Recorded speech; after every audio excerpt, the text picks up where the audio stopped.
Seja muito bem-vindo a mais um episódio do Pod Plástico. Hoje temos o prazer de receber aqui o Flávio Nicolau, da Eco Brasil.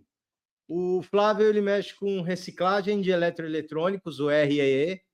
E, Flávio, muito obrigado por participar do nosso Pod Plástico. E se apresenta para a galera, por favor.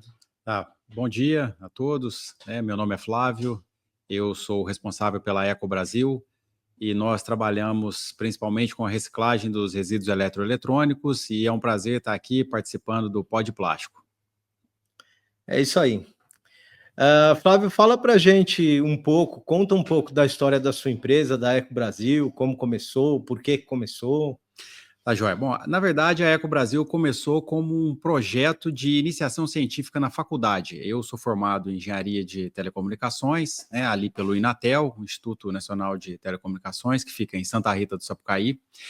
E durante esse período na faculdade, lendo uma revista a respeito de resíduo eletroeletrônico, eu descobri as dificuldades que se tinham na época, isso era lá em 2002, de se reciclar o eletroeletrônico, Na verdade, existia um despejo muito grande de resíduo eletroeletrônico em lixões, em aterros, e não se sabia muito bem o que poderia ser feito até então, com esses resíduos eletroeletrônicos. E, a partir daquele momento, eu comecei a estudar e pesquisar aqui no Brasil o que era feito, quais as empresas que trabalhavam com o resíduo eletroeletrônico e o que era produzido desse processo de reciclagem. Bom, desde 2002 esse processo ficou, a gente pode colocar em banho-maria, eu continuei estudando, pesquisando a respeito e já existiam várias empresas aqui no Brasil que trabalhavam o resíduo eletroeletrônico, Eu fui implementar a Eco Brasil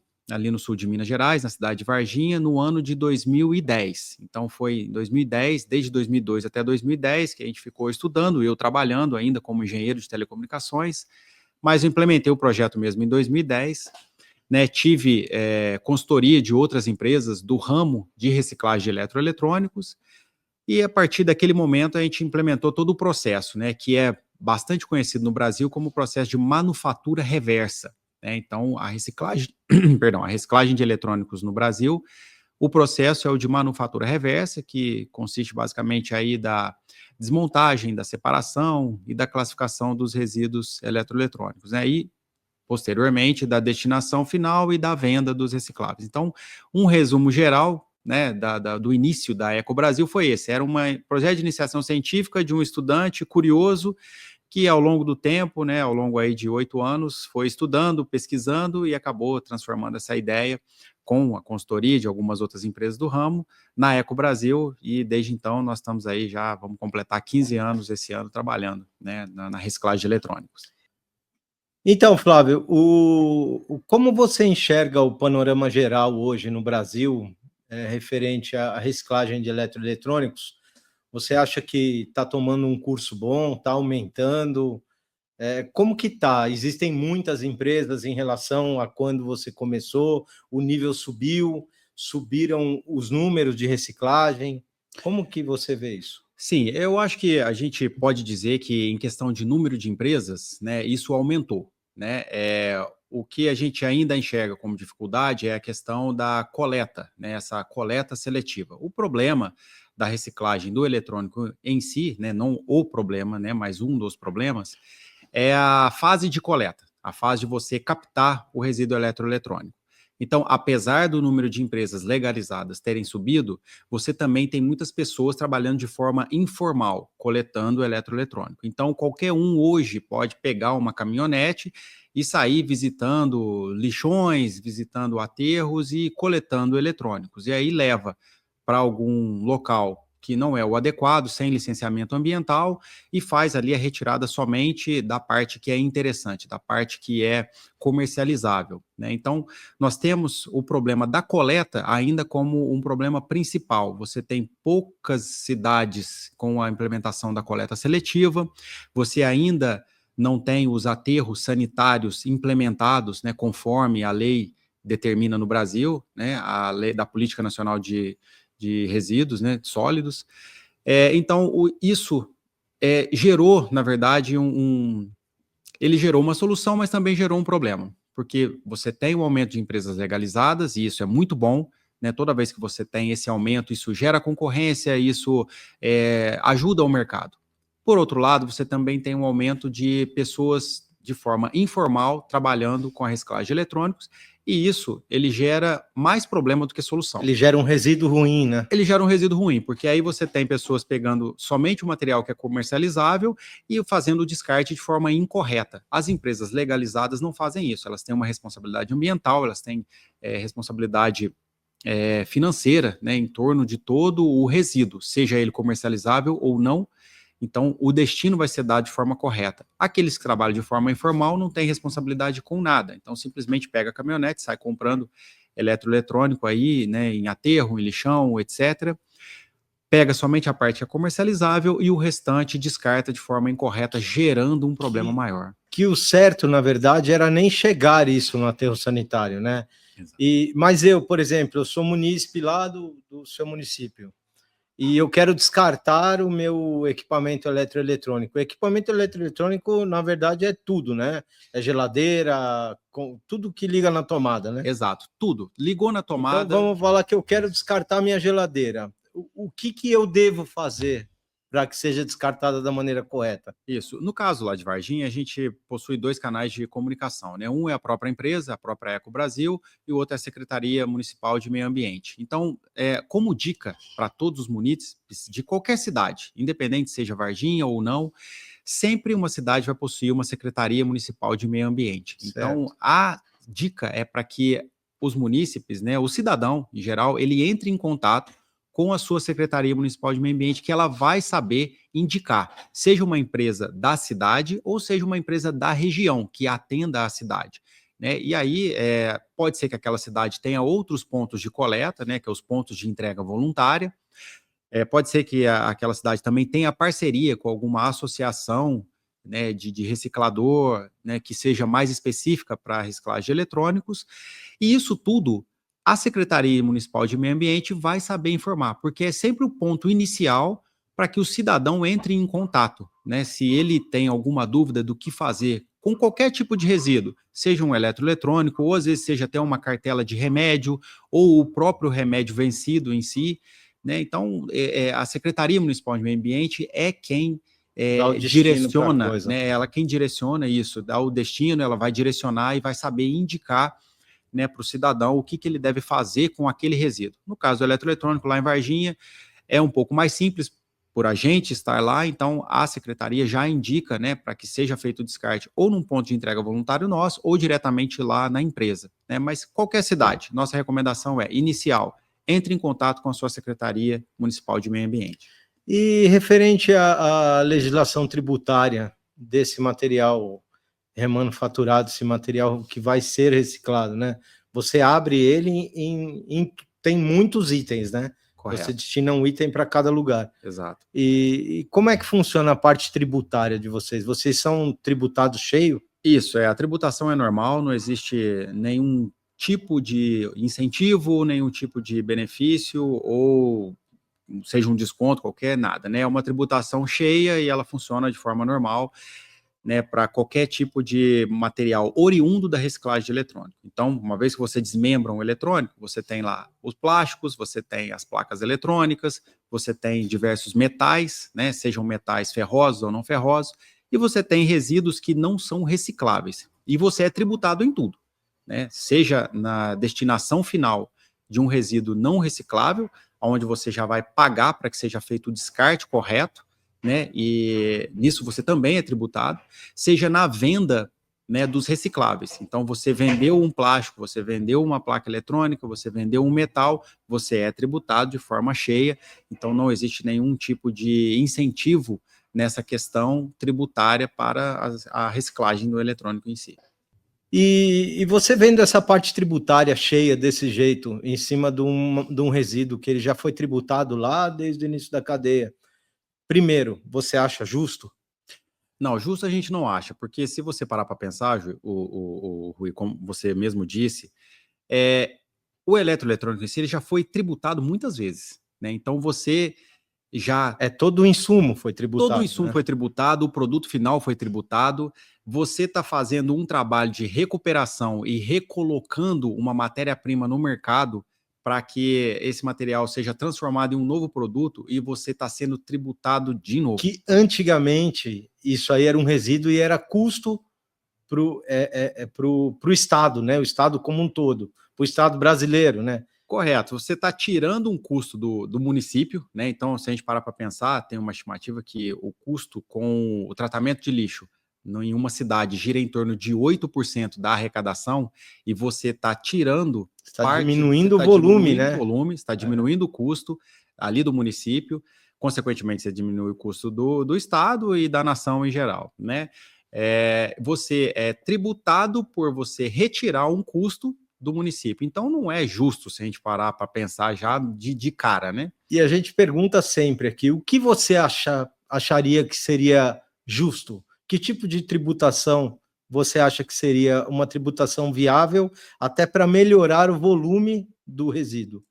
Eu acho que quando você tem empresas legalizadas trabalhando de forma correta... primeiro a legalização. Primeiro a legalização. Okay. Né? Então, você tem todo mundo trabalhando ali, prestando todas as contas, seja tributária, seja ambiental, seja fiscal, estão trabalhando de forma correta. Eu acho que você está retirando um custo do município, você tem que fazer um estudo para que aquela prestação do serviço, né, da forma, seja de ISS, ou seja, da própria venda, né, do insumo depois, né, ela tem que ser reduzida ou às vezes até zerada, porque se você está retirando um custo do município, você está retirando um custo do Estado, você ser tributado por estar ajudando não faz sentido algum.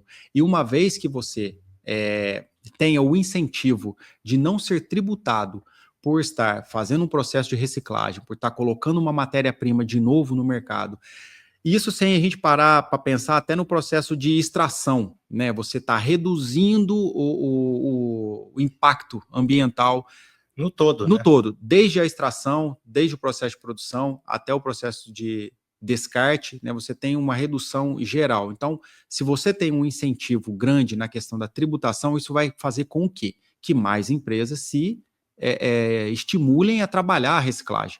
Você aumenta a concorrência, você reduz ainda mais, né, o desperdício, o descarte incorreto, e você tem um reaproveitamento de material muito maior. Você vai ter uma busca aí depois por maquinário, melhorias de processo. Então, toda a cadeia, né, de logística reversa, ela vai ser melhorada, uma vez que você tenha talvez um pequeno incentivo, né, de não ser tributado por estar reduzindo um custo do Estado. Ou seja, você está realizando um processo de reciclagem, você está reaproveitando um material, retirando aquele material de ser descartado de forma incorreta, seja num aterro controlado da cidade, seja num aterro sanitário.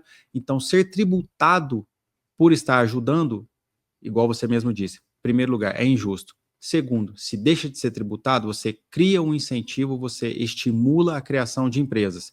E aí a gente pode falar geração de emprego, né, etc. Né? Muitas outras coisas são envolvidas, que são efeitos colaterais. Né? E assim, a parte da reciclagem, eu acho fantástico o que está sendo feito, né? Nós estamos remodelando um sistema, né? Que o sistema ele vinha de uma economia linear, que é produção, consumo e descarte, agora vem para a economia circular, e ela está tendo cada vez mais aderência de todos os players, né?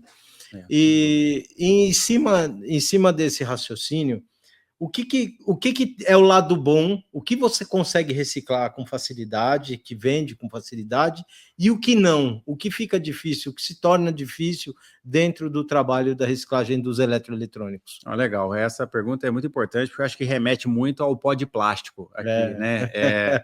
Tem tudo a ver. Então, o que é a facilidade do eletroeletrônico, que é o que todo mundo busca, são as placas eletrônicas devido aos metais nobres e às terras raras, né? Até um assunto, essa palavra terra rara, né, ficou até mais conhecido agora devido à guerra na Ucrânia com a Rússia. Então, né, os Estados Unidos entraram com interesse nas terras raras da Ucrânia, né, e por isso eles gostariam de intermediar a guerra, fazer até com que ela cessasse, contanto que a Ucrânia, né, Desse a desse a contrapartida. contrapartida de explorar a terra rara. De onde é que você encontra muita terra rara? Exatamente nos eletroeletrônicos. Então você tem ali os condutores, os chips, os CIs, né? E ali você encontra muito desse tipo de metal, né? Que na verdade são conjuntos de metais. Então essa parte, ela é de uma comercialização muito fácil. E não é de hoje, é desde a década de 70, 80 que você comercializa isso aí de uma forma muito simples, né? Óbvio, no Brasil não existe a extração de terra rara. Então você vende esse material para uma trade que faz a acumulação de todas as placas eletrônicas, faz um pré-processo, tritura e faz a exportação para uma empresa, seja lá em qualquer país, Canadá, China, Estados Unidos, que vai fazer a retirada dos metais nobres. Não é feito nada aqui. Nada no Brasil. Você não tem extração de metal aqui no Brasil, né? Óbvio, pode ser que, no momento que a gente estiver falando, alguém levante a mão e fale, eu faço a extração de metal, mas você não tem uma extração em larga escala conhecida no Brasil todo, onde todo mundo pode destinar para lá. Pode destinar para lá, né? Então, o que é o normal é você fazer a venda para empresas acumuladoras, fazem um pré-processo e fazem a exportação para outras empresas. Então, essa é a parte mais fácil, a extração de metal, e é por isso que a reciclagem eletrônica existe desde o início. Outra parte simples de você comercializar são os metais, né? Seja metal ferroso, não ferroso, né? O ferroso é o ferro, né? Alumínio, você tem aí bronze, cobre, etc. Essa parte também é muito simples, é um mercado muito consolidado, de muitos anos, né? É o antigo ferro velho lá do início, né? Que hoje existem diversas reciclagens aí, que trabalham com essa parte de metais, né? Então essa parte também é simples. E o que é o difícil da reciclagem eletrônica? Exatamente o plástico. E o plástico, ele é um capítulo à parte na reciclagem eletrônica, né? Porque você tem muitas dificuldades. Dificuldade de mão de obra para entender o tipo de plástico, né? O plástico, ele é muito misturado, faz-se muito blend, então misturam-se diversos tipos de plástico na produção do eletroeletrônico. O poliestireno, Antigamente ABS, era feito muito com ABS, né? Era praticamente tudo no ABS. Né? Era praticamente tudo no ABS. E aí você reciclava com uma facilidade absurda. Era bem mais simples. Você tinha muito poliestireno, o PS e o ABS, né? São plásticos próximos, né? Sim. Mas era um pouco mais bem definido. A partir do momento que começou a entrar os blends, começou a se misturar, por exemplo, policarbonato, o POM, né, que é você tem o poliacetal, e isso dificultou demais. Então você tem um exemplo, você tem uma capa de um monitor de televisão que ele é um policarbonato mais ABS. Tá. E às vezes você pega uma outra capa, às vezes até do mesmo fabricante, que ele é um ABS mais policarbonato. Então é impossível você saber a mistura da quantidade de policarbonato em um e de ABS no outro. Então, se você misturar essas duas mesmas capas numa trituração, você não consegue comercializar. Você tem um plástico ali contaminado. Ele é um lixo, ele virou um lixo. Então, isso é muito complicado. Aí o descarte é aterro sanitário. Aí o descarte vira aterro sanitário, ou você vai levar para um coprocessamento, né? E empresas de coprocessamento, o processo é caro. E aí volta naquela questão da bitributação. Pensa você ter trabalhado todo um processo, ou seja, ter adquirido um produto, ser tributado por aquilo, e aí você vai depois descartar, e a própria empresa que realizou o descarte, ela é tributada por isso também. Aí eu volto naquele velho tema que a gente sempre fala aqui no podcast, né? O culpado disso é o design, né? O culpado disso é o cara que pensou de como deveria ser aquilo, né? Então, tudo começa lá no design. Se o design, o desenvolvimento vier com uma proposta sustentável, como era mais simples no passado, talvez mudou, porque precisou afinar o material, precisou criar uma resistência melhor, uma rigidez melhor, por isso misturaram materiais. Mas aí entra a logística reversa, a economia circular, que é onde essas empresas terão que se adequar agora, né? Exatamente. Não tem como a gente fugir disso, né? O design é que manda tudo. Então, se você tem lá no fabricante alguém pensando no processo como um todo, né, um processo circular, então ele vai pensar que se houver uma mistura de plástico, na hora que chegar na ponta, né, da reciclagem, ali vai se ter um problema. Né? Então, se tudo for feito com um tipo de plástico, você pode escolher 2 tipos de plástico diferentes, contanto que você não faça blend desses plásticos, né? E que a identificação seja fácil. Então, se você escolhe lá um poliestireno e um ABS, né? Pode até usar um policarbonato, mas que sejam peças íntegras, somente daquele tipo de plástico. O blend, ele mata o processo de reciclagem. E aí... Nós temos estruturas de materiais plásticos maravilhosas que não necessitam fazer essa blend também. Correto, já é muito consolidado o mercado de plástico, né? Então, é óbvio, tem alguns processos que é difícil de ser retirado. Por exemplo, a pintura anti-chama, né? Isso aí é uma questão de segurança, a gente entende Claro, perfeitamente, obviamente, né, que não tem como ser Mas retirado. você tem aditivo, né? Que você mistura e ele é anti-chama. E anti-chama, né? Então, isso é necessário, né? Ele dificulta o processo de reciclagem, porque depois, se você vai fazer um processo de extrusão, né? Ele vai passar por calor. E se o plástico é anti-chama, ele vai dificultar. Mas a gente entende perfeitamente que isso é necessário e não tem como retirar. Mas o blend, ele mata o processo. Então, se no design, se lá no fabricante, ele pensar que a economia não é mais linear, conforme você disse, que ela é circular e aquela matéria-prima, aquele produto dele vai, em um determinado momento, ser transformado em matéria-prima de novo, as coisas começam a mudar. Né? Porque o design ele tem que pensar sempre que o material não pode ir para o aterro. Exato. O aterro, né, ele vai existir sempre, mas quanto menos você enviar para lá, melhor. Então, o custo para o município vai ser o menor possível, o reaproveitamento é o maior possível e a economia, ela o meio ambiente agradece. Agradece e a economia, ela gira de uma forma muito melhor. Né? Então, o design, se ele se der conta da importância dele para o processo econômico, né, desde a hora que ele produzir lá o produto dele, seja um celular, seja uma televisão, qualquer eletroeletrônico em si, né, que o fabricante decidir produzir. O design tem que pensar, a economia não é a mais, não é mais linear, ela é circular.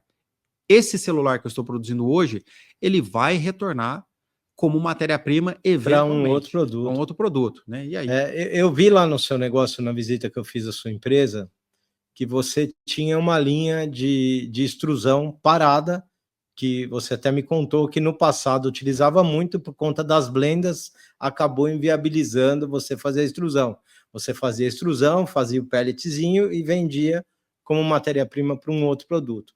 Então, exatamente por conta das blendas de materiais, pela incógnita, né, por você não saber o que está ali dentro, você parou de fazer essa extrusão, hoje só faz a moagem de alguns materiais que não dá volume para você ter uma extrusão rodando, não é isso? Perfeito. Antigamente, quando era um pouco mais simples de você fazer esse trabalho de selecionar os tipos de plásticos, você não precisava de uma mão de obra tão específica, você não precisava treinar aquela mão de obra durante tanto tempo. Óbvio que é um somatório de fatores. Hoje no Brasil, mão de obra não é simples, você não consegue reter uma pessoa durante muito tempo dentro da sua empresa. Não fala isso, pô, a gente está no Brasil, cara. Então, enfim, aí é um outro podcast, né, Rui, assunto para muito tempo. E mão de obra no Brasil não está fácil. Então, hoje a gente sabe que é muito mais fácil você ficar parado sem trabalhar do que você decidir buscar um trabalho. E aí o que acontece? Você precisa de uma mão de obra específica e muito bem treinada para a separação do plástico. Então, tá aí o primeiro problema. Como o plástico ficou mais difícil de ser separado, a chance de você errar é maior. Além de tudo isso aí, o pessoal de qualidade, né, esses plásticos oriundos do eletroeletrônico, eles vão muitas vezes para a indústria automotiva. Né? Então, o pessoal reaproveita muito esse plástico na indústria automotiva, que é uma indústria muito qualificada, é uma indústria muito exigente de você enviar material para eles. Então, você tem, desde lá da ponta, uma necessidade de mão de obra qualificada, que é difícil você treinar e manter e reter aquela mão de obra durante muito tempo. Segundo, o plástico está muito mais difícil de ser separado. Terceiro, para quem está recebendo aquele plástico, a exigência de que o plástico seja de boa qualidade é grande. E por último, você tem uma queda nos preços. Desde o final da pandemia, né, os preços caíram vertiginosamente.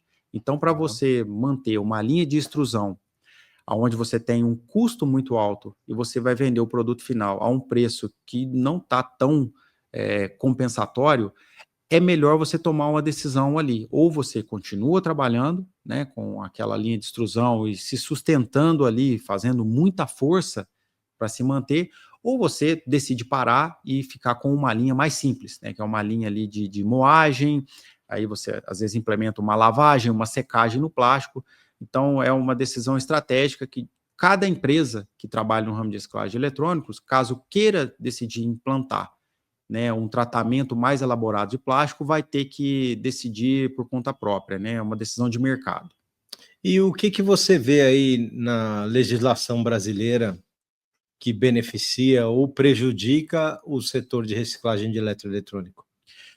Eu acho que a legislação em si, com a Política Nacional de Resíduos Sólidos, ela vem caminhando há muito tempo, né? Ela ficou muito tempo parada, depois ela teve uma implementação, só que essa implementação ela decidiu incluir obrigatoriamente os catadores, né?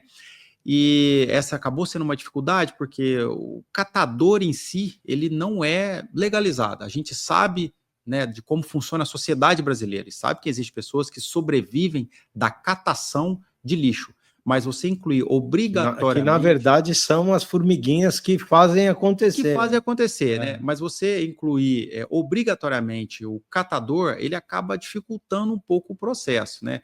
O que, na nossa visão, né, tem que ser ali implementado e tem que sempre ser feito a busca de empresas legalizadas que estão trabalhando ali com logística, que estão trabalhando com engenharia e que estão trabalhando com a parte ambiental, fazendo com que todo o processo funcione, seja e a venda e a destinação seja feita de forma correta, seja um material reciclável que faça a venda dele, seja um material não reciclável que faça a destinação final correta. Então, na legislação em si, né, você tem ali todas as obrigações, você lê, né, toda a Política Nacional de Resíduos Sólidos, tá legal, ela é muito bacana, ela é muito bonita, mas na prática, para você implementar até o fim dos lixões, até hoje você não conseguiu fazer isso aí, você depende de muito recurso, você depende de muita boa vontade para que seja implementado exatamente da forma como foi descrito ali. Então, facilidade não tem, né, na questão da legislação.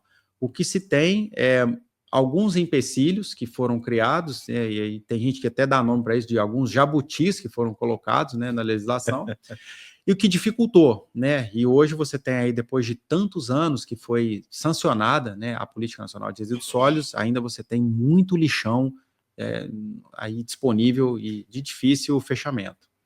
Tem bastante lixão, ainda tem em vários lugares, vivem levando materiais para lixões e é um negócio bem feio isso, né? É bem muito feio. Complicado, você tem ali...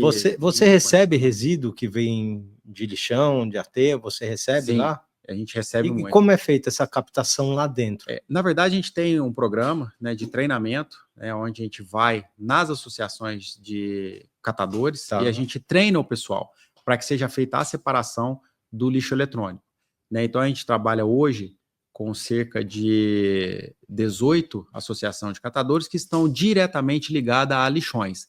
Lixões que a gente espera que um dia vire aterro sanitário mesmo. Sim. Que as associações continuem trabalhando ali, mas dentro de todas as condições de higiene possível e de um processo de coleta seletiva bem mais apurado, né? Mas hoje não é assim, a gente sabe a realidade do Brasil não é essa. Mas a associação de catador, ela trabalha lá e a gente vai dar um treinamento de como separar aquele material, né, de como muitas vezes até desmontar o eletroeletrônico, né, e a Ecobrasil ela faz o recolhimento de tudo, na verdade ela faz a compra de tudo, para que a associação, os catadores associados àquela associação, sejam remunerados, e eles tenham uma fonte de renda a mais, além do que eles já trabalham. Então isso funciona muito bem, né, e hoje tem muita associação de catador, né, que gera uma renda extra, né, somente com o eletroeletrônico, né? Então, com esse treinamento, a gente conseguiu implementar, né, e evita de que simplesmente um celular seja descartado, seja aterrado de forma incorreta, ele é recuperado, retirado daquele lixão,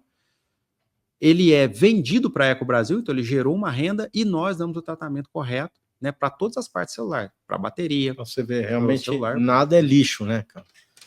Nada é lixo. Tudo é reaproveitável. O que você enxerga agora com esse Plano Nacional de Resíduos Sólidos, com a legislação que está sendo trabalhada? Estão tendo várias reuniões e tá meio movimentado essa questão de economia circular, tudo isso, a entrada da economia circular com mais força.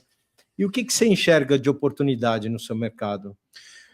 Na verdade, a gente tem muita esperança, né, de que as conversas avancem muito mais do que elas ficaram aí paradas no passado, né? E elas avancem no sentido, né? Essa é a esperança nossa, avancem no sentido de sempre prestigiar quem trabalha de forma correta, quem ali buscou o licenciamento ambiental, quem tem um processo de logística implementada, quem tem um processo de engenharia implementado dentro da sua empresa. Então, a esperança nossa é que as conversas sempre avancem nesse sentido. Prestigiem as empresas, prestigiem os municípios que tenham processos implementados de forma correta, né, para a reciclagem de forma adequada, seja de qualquer resíduo, seja de pneu, seja de embalagem de agrotóxico, seja de eletroeletrônico, seja de pilha e bateria, de lâmpada, de remédio, de eu acho que tudo. um reconhecimento assim para o reciclador como um todo, eu falo desde lá do começo da etapa que é a coleta até a destinação desse produto. Eu acho que um reconhecimento seria mesmo uma diminuição tributária, quem mais recicla paga menos, que é o que eu escuto muito quando eu vou em alguma associação, alguma cooperativa. Todo mundo acha muito injusto a cobrança de tributos do material que está sendo retirado do meio ambiente, né? Ele iria parar no aterro sanitário, se não existissem os recicladores. Existem muitos materiais que vão para o aterro sanitário que tem reciclagem, mas tem a dificuldade que paga-se muito pouco, mas paga pouco porque gira pouco. Exato. Se começar a ter um giro, uma circularidade maior, ele acaba tendo um valor melhor, que é o que demonstra muito bem isso, é a garrafa plástica, né? Hoje todo mundo compra, falta garrafa plástica para reciclar, porque ela ganhou o valor, ela ganhou o seu espaço, que foram criados meios, maneiras de se reciclar isso com muita facilidade, e também melhoraram com a performance do lacre, a performance da tampa, enfim, ficou uma embalagem fácil de reciclar, que é o que nós estamos falando, por exemplo, da traseira de uma televisão, que o cara põe uma blenda de material, ninguém sabe o que está lá, são materiais que trabalham em temperaturas diferentes, Correto. Então você não consegue reciclar por isso, uma trava a rosca do canhão e a outra queima, né? Porque Perfeito. São temperaturas diferentes ou né? vice-versa, né? Então, eu acredito que é mais o incentivo que os governos poderiam, seja governo municipal, estadual, federal, poderiam dar, seria o incentivo tributário, né? Correto. Acho que em questão de legislação, primeiro a gente tem que falar, voltando um pouquinho na questão do design, que é importante, eu acho que deveria ser... Pegar um pouco mais no pé Pegar disso, um pouco mais no pé. Então, assim, você vai colocar um produto no mercado, esse seu produto ele tem que estar de acordo com a economia circular. Então, não adianta você, conforme você disse, colocar ali uma televisão, onde a capa da televisão atrás é uma mistura de dois plásticos e a gente já sabe que aquilo ali não vai ser reciclado. E se não vai ser reciclado, a gente sabe que vai parar no lixão e vai ser o descarte incorreto, vai gerar um custo para o município. Então, você pegou no pé lá no design, o produto, ele é parte da economia circular, e aí entra num outro ponto que você tocou, que é a questão do volume. Se você tem reciclagem é volume, é peso. Então, se você tem uma capa de televisão, que é um tipo de plástico único, que a gente sabe que vai você conseguir bota uma reciclar, extrusora lá rodando de pronto, novo, né? você põe a extrusora para funcionar outra vez. Então, aquilo que eu vendi, aquela extrusora que eu parei, que eu deixei de funcionar, ela volta a ter validade, né? Então, é um maquinário que volta a fazer parte ali da economia. Gerou no mínimo mais 2 empregos nessa máquina. Exatamente, gera no mínimo mais 2 postos de trabalho naquela máquina. Então, você tem um volume onde você vai ali num aterro, onde você vai numa associação de catador, o pessoal voltou a separar, porque sabe que é reciclável. Então, para aquela associação, opa, tenho mais uma fonte de renda aqui. Esse material que antes não era reciclável, ele voltou a ser reciclável. Eu vou acumular, vou prensar, ele vai dar peso, vai dar volume, vai ter uma empresa que vai vir aqui e vai me pagar por isso. E aí depois, quando você tem essa questão da matéria-prima disponível de novo no mercado, e você sabe que aquela matéria-prima vai ser de qualidade, porque é um tipo de plástico apenas, o mercado vai se interessar. Então ele vai parar de comprar um pouco material virgem. Ele falou, não tem necessidade de a gente comprar tanto material virgem assim, da extração. Tem um material vindo da reciclagem, que ele é um material bem puro, né? Então dá para a gente reaproveitar. Óbvio que ele tem ali, né, todas as perdas, né, de durabilidade, você tem ali todas as características intrínsecas do plástico, que elas diminuem com o processo de reciclagem. Entretanto, você tem aditivo para tudo. Aditivo para tudo. Né? Você pode reaproveitar e refazer diversos produtos, né, com isso aí. Mas tudo lá, seja pegando um pouquinho no pé lá do design, seja como reduzindo, né, tributos, né, gerando incentivo para que aquele material não seja bitributado, tritributado, seja lá quantas vezes ele vai ser tributado, você vai gerar sempre, né, o interesse de empresas que queiram reciclar. E esse interesse é benefício para todos, seja para o catador, para a associação, seja na redução de lixo para o município, né, seja na geração, igual você disse aí, uma extrusora voltou a funcionar, mais 2 postos de trabalho, e por aí vai, né? Então, os benefícios são grandes, mas só recapitulando a questão lá né, do mercado e da legislação, você precisa pegar no pé do design e você precisa ter uma redução em tributo, né? Fazendo isso aí, eu acho que já é um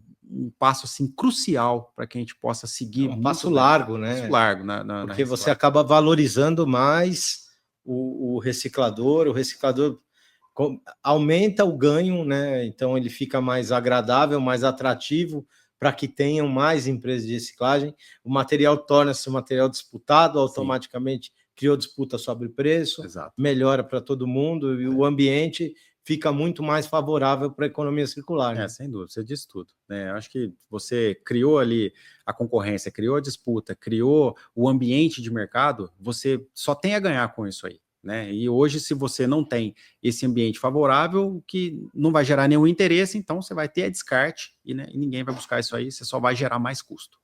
Poxa, que bacana. Você vê aqui no estado de São Paulo, nós abrimos uma frente parlamentar da economia circular, onde será discutido também sobre equipamentos eletroeletrônicos e tantos outros materiais para entrarem na cadeia de circularidade, onde possivelmente serão pautados alguns projetos de lei. Quem está encabeçando isso é o deputado Bruno Zambelli, e está convidando todos os players de reciclagem para participar dessa frente parlamentar. Então, tudo que a gente conversa com todas as pessoas sempre cai na parte de tributação, que a parte de diminuição tributária seria o incentivo necessário, a alavanca para que isso explodisse de uma maneira melhor, maior, né? E você acaba tirando a informalidade, que é o que você falou, né? Exato. Então, tirando a informalidade, automaticamente você melhora os processos, porque uma indústria trabalha muito melhor do que uma garagem, né? A gente sabe que o informal só existe porque o formal custa muito caro. Então, uma vez que você decide no Brasil trabalhar de forma correta, você tem que estar disposto a pagar caro por isso. Né? Então, isso incentiva muitas vezes a informalidade. A informalidade, ela não gera benefício. Ela gera um custo ainda pior para o Estado. Porque o que vai ser descartado daquilo ali, ele é o pior do pior.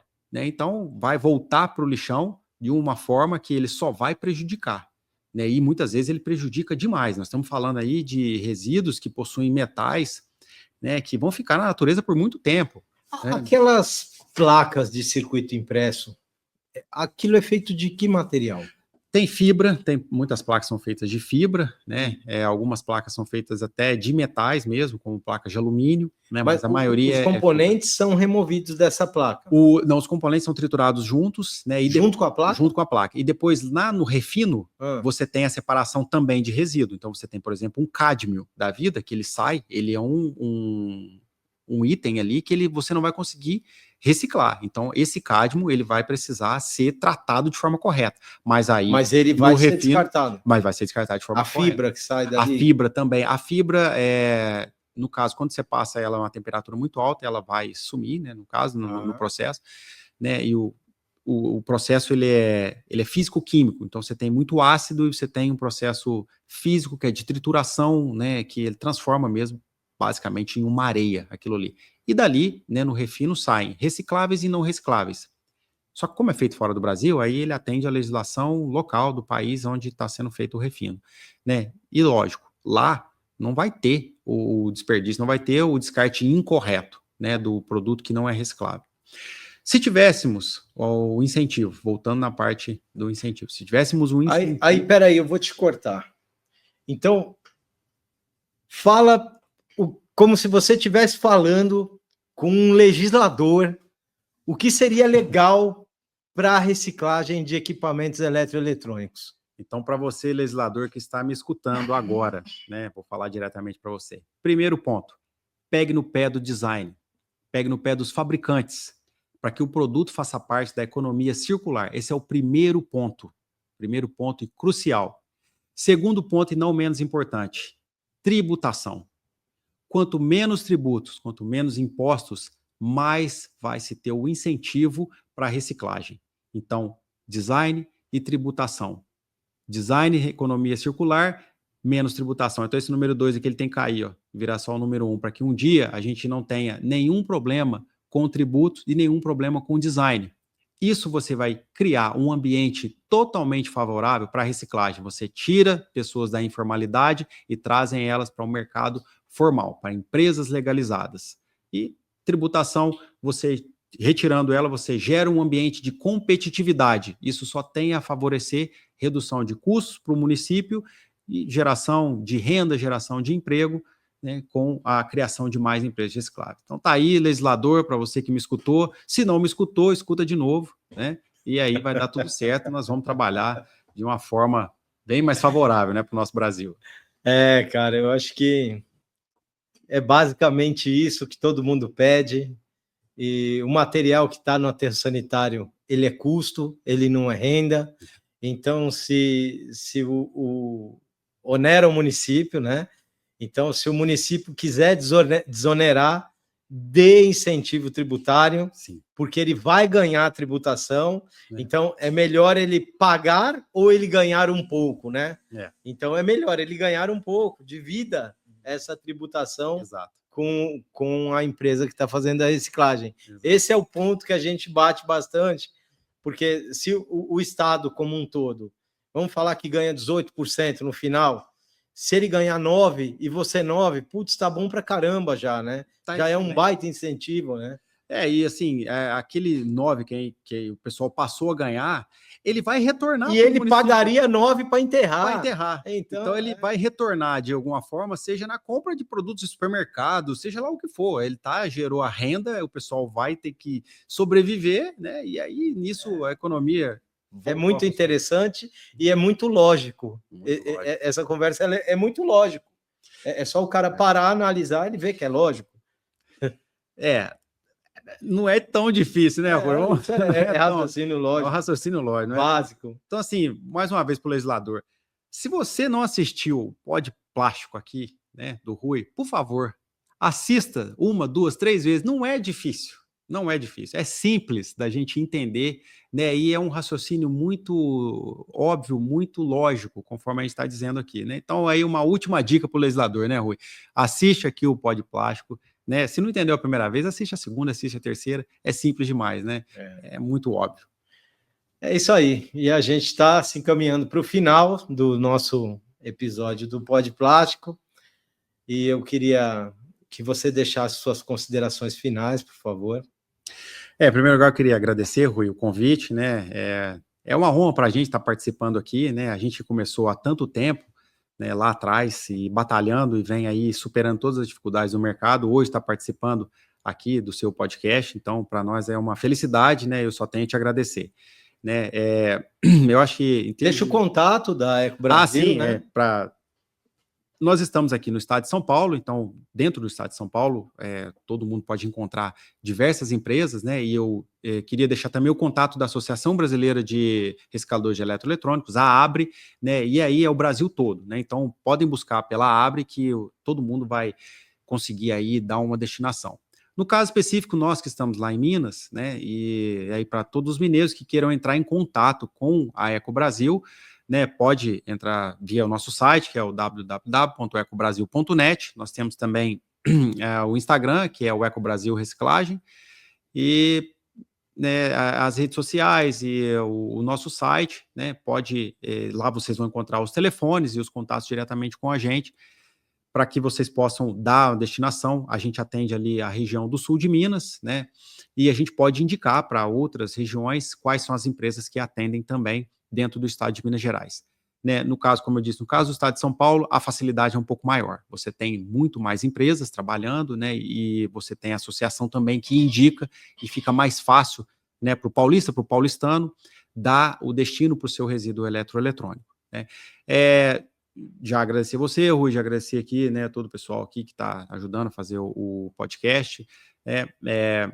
Eu queria mais uma vez reforçar, né, a questão dos incentivos, né? A gente precisa mesmo, para sobreviver e para multiplicar, né, o processo de reciclagem, nós precisamos de algum incentivo, né? Esse mercado ele precisa ser mais incentivado. O mercado da reciclagem tem ficado um pouco abandonado, né? E aí a gente tem lutado muito contra a informalidade.